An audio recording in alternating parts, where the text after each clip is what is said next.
everybody. How are you today? I'm so happy to see you. Today is our first day of spring break, and I was outside and I walked my dog, Moo Head, and I saw and heard the most wonderful things.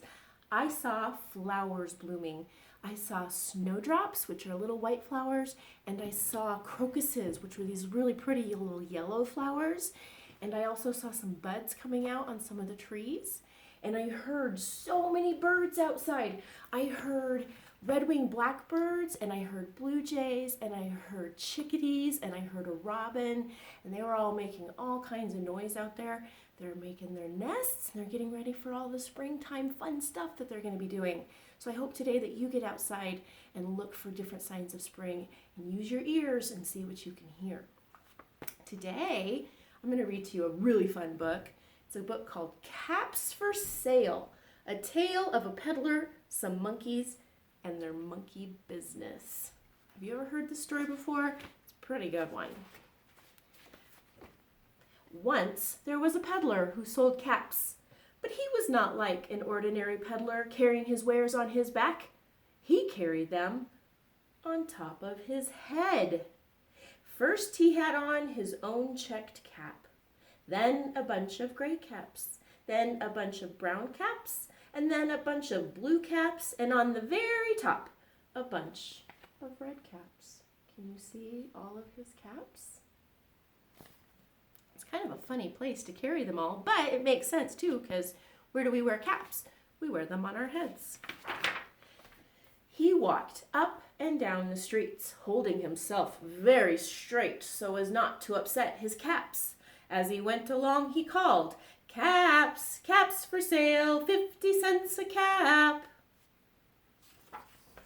One morning, he couldn't sell any caps. He walked up the street and he walked down the street, calling, "Caps, caps for sale, 50 cents a cap." But nobody wanted any caps that morning. Nobody even wanted a red cap. But he began to feel very hungry. But he had no money for his lunch. "I think I'll go for a walk in the country," said he, and he walked out of town, slowly, slowly, so as not to upset his caps. He walked for a long time until he came to a great big tree. "That's a nice place for a rest," thought he. And he sat down very slowly under the tree, and he leaned back little by little against the tree trunk so as not to disturb the caps on his head. Then he put his hand up to feel if they were straight.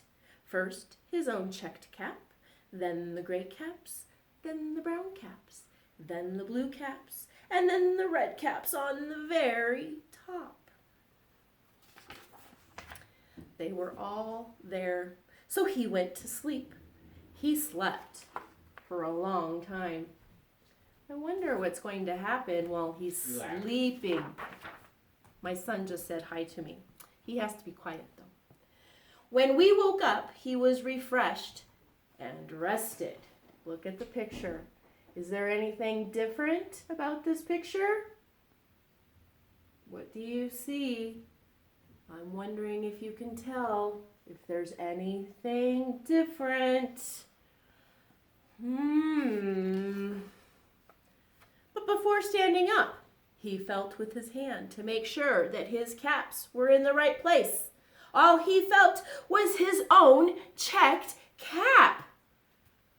Where do you think his caps went? He looked to the right of him. No caps. He looked to the left of him. No caps. He looked in back of him. No caps. He looked behind the tree. No caps. Then he looked up into the tree. And what do you think he saw? What do you think he saw? What did he see? On every branch sat a monkey. On every monkey was a gray or a brown or a blue or a red cap. Do you see all those monkeys?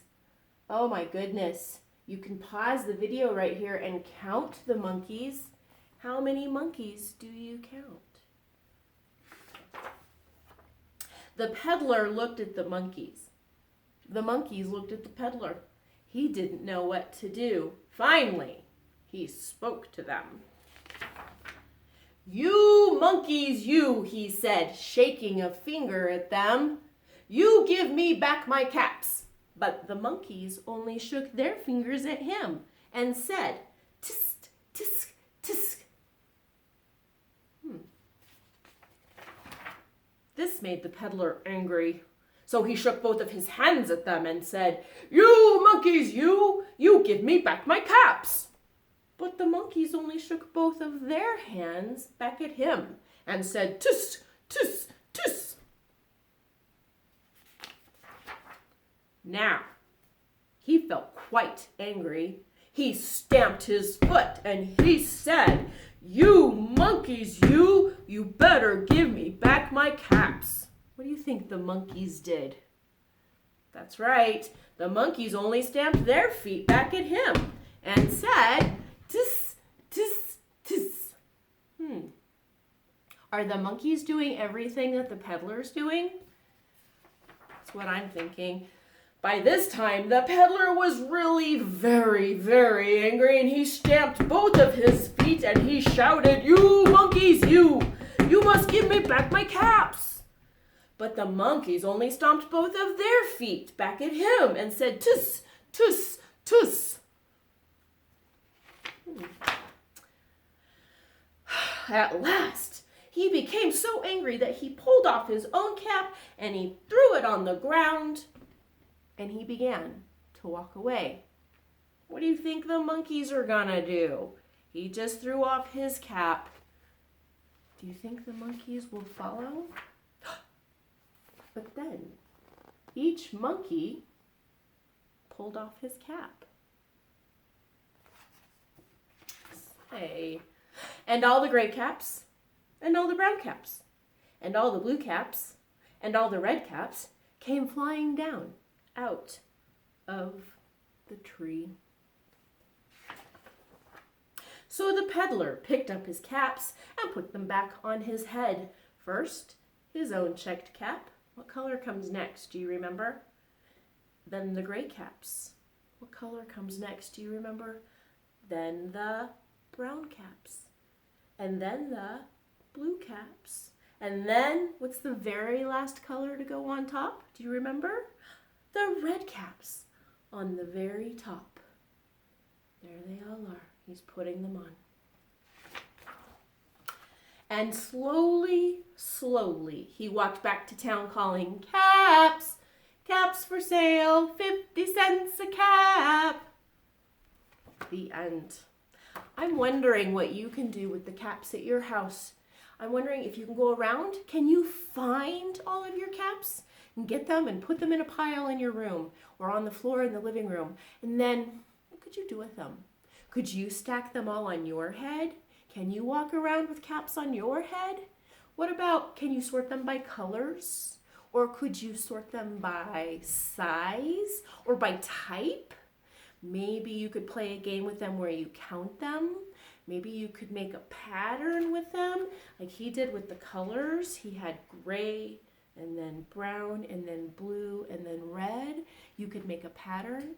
I'm also providing links so that your mom can help you do some different games and different activities. I can't wait to see what you do with this story. Please let me know because I love to hear all the different activities that you do. I'll see you again tomorrow with another story. I love you all. Bye.